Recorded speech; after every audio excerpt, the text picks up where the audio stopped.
Jika Nikita Mirzani mencabut gugatan PMH, kami akan menggugat balik, tapi kalau tidak, kami akan melakukan konvensi. Begitulah kira-kira pernyataan salah satu kuasa hukum dari Reza Gladys ya, yang sudahlah. Nah, jadi sahabat cendol, perbuatan melawan hukum atau PMH itu diatur dalam pasal 1365 KUH Perdata yang menuntut adanya 4 unsur utama ya. Pertama, adanya perbuatan melawan hukum. Kedua, itu adanya kesalahan. Ketiga, adanya kerugian. Dan terakhir, adanya hubungan kausal antara perbuatan dan kerugian. Nah, yang menarik, unsur-unsur tadi itu dia bersifat independen dari hukum pidana ya. Tetapi masih bisa saling terkait erat apabila ya suatu perbuatan telah terlebih dahulu diuji di ranah pidana. Artinya gini sahabat cendol, ketika suatu perbuatan telah diputuskan sebagai tindak pidana ya, maka logika hukum mengharuskan untuk melihat dua hal ya. Pertama, apakah perbuatan itu masih bisa dikualifikasikan ulang ya sebagai PMH, atau justru sudah diserap sepenuhnya oleh putusan pidana. Jadi sahabat cendol, dalam doktrin hukum pidana ya dikenal asas ultimum remedium. Artinya bahwa pidana adalah sarana terakhir apabila upaya hukum lain tidak dapat memberikan perlindungan hukum yang memadai.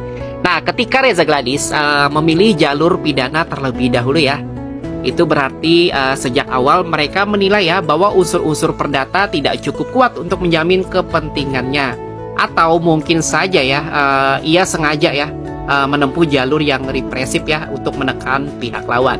Namun setelah proses pidana selesai dengan amar nih pengembalian uang dengan nominal sekitar 3,4 miliar kepada Reza Gladys gitu ya, upaya menggugat perdata atas objek yang sama ini justru menabrak asas keadilan prosedural.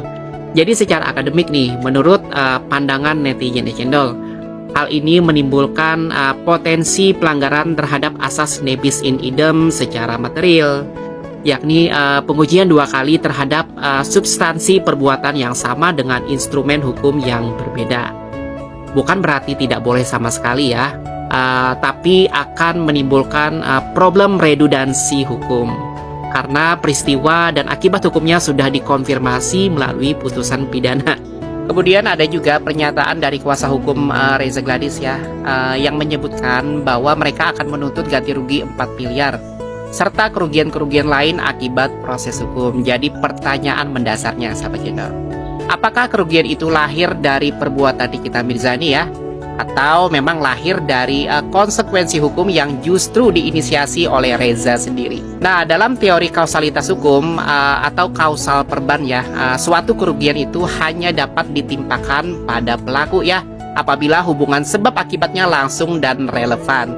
Sementara dalam konteks ini ya, menurut kacamata netizen channel ya, kerugian akibat reputasi yang menurun, omset turun gitu ya, atau stigma dari masyarakat ya, itu terjadi karena proses hukum terbuka yang diinisiasi oleh pelapor sendiri. Dengan kata lain, Reza mengalami dampak dari pilihannya sendiri untuk membawa kasus ini ke ranah publik. Jadi kalau kemudian misalnya pihak Reza Gladys menuntut kerugian akibat proses hukum ya, itu sama saja seperti seseorang menyalakan api lalu menggugat panasnya bara.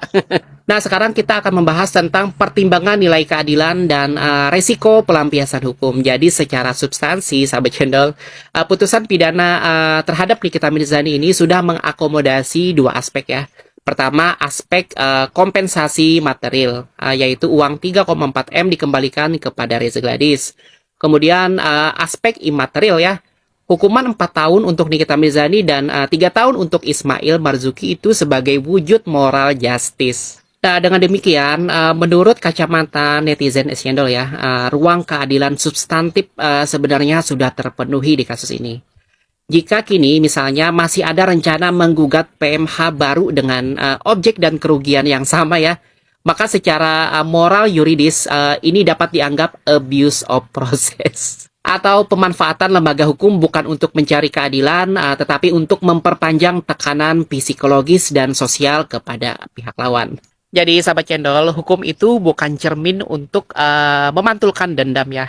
Kalau setiap pihak yang merasa kalah ya, ingin menggugat lagi hanya karena merasa belum puas. Ya nanti pengadilan bukan lagi jadi lembaga yudikatif tapi menjadi tempat terapi emosional. Dan kalau benar gugatan itu jadi diajukan ya, sepertinya kita butuh bukan hakim tambahan ya, tapi psikolog hukum untuk menilai mana yang pencarian keadilan dan mana pencarian pelampiasan.